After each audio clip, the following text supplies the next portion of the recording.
you gotta credit Van Damme for like inventing the kick shape in America.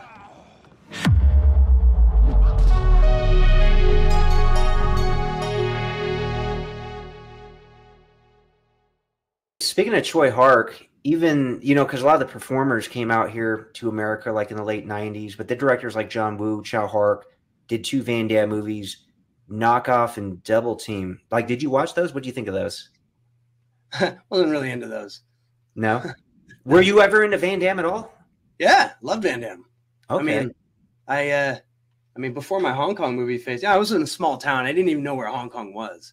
And I didn't know who Jackie Chan was or anything. So the only martial art movies I knew were like Shoot Fighter and Best of the Best and Bloodsport. And so I went through the whole, martial arts section at the video store. And I saw all of Van Damme's movies. And I think that you got to credit Van Damme for like inventing the kick shape in America. Before him, I know Chuck Norris kind of was that guy, but I think Van Damme turned it into a shape, made it you think in terms of comic books, right? Like the really iconic comic books have these shapes and these poses, right?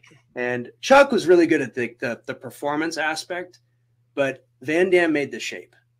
I like how you're saying that. It's like the drawing. It's true. When he kicked, it's like that's how you would draw it in a comic book. Yeah. I mean, it's not even like a proper kick. Like he literally jumps up, spins, and just lifts his legs up like this.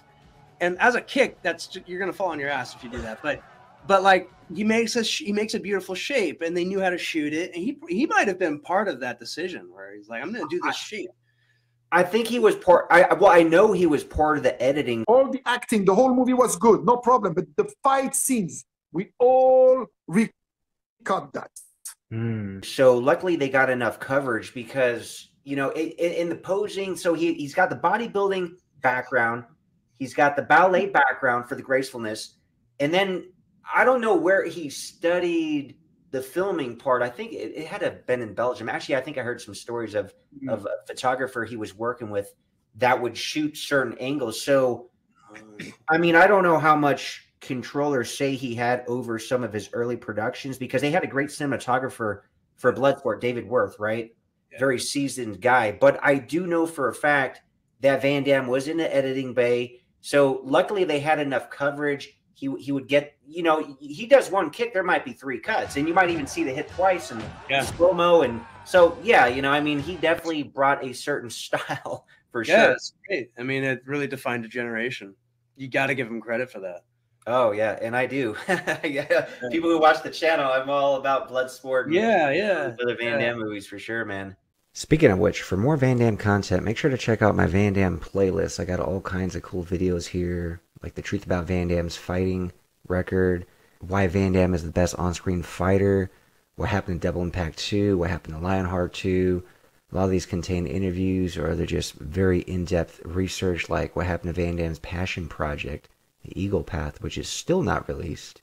There's a video on the time Van Damme injured a stuntman on Cyborg, and also the truth behind Cyborg. That was a really cool video.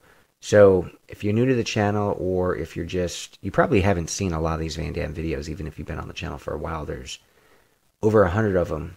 Who are all the fighters in Bloodsport? It's a 3-part series.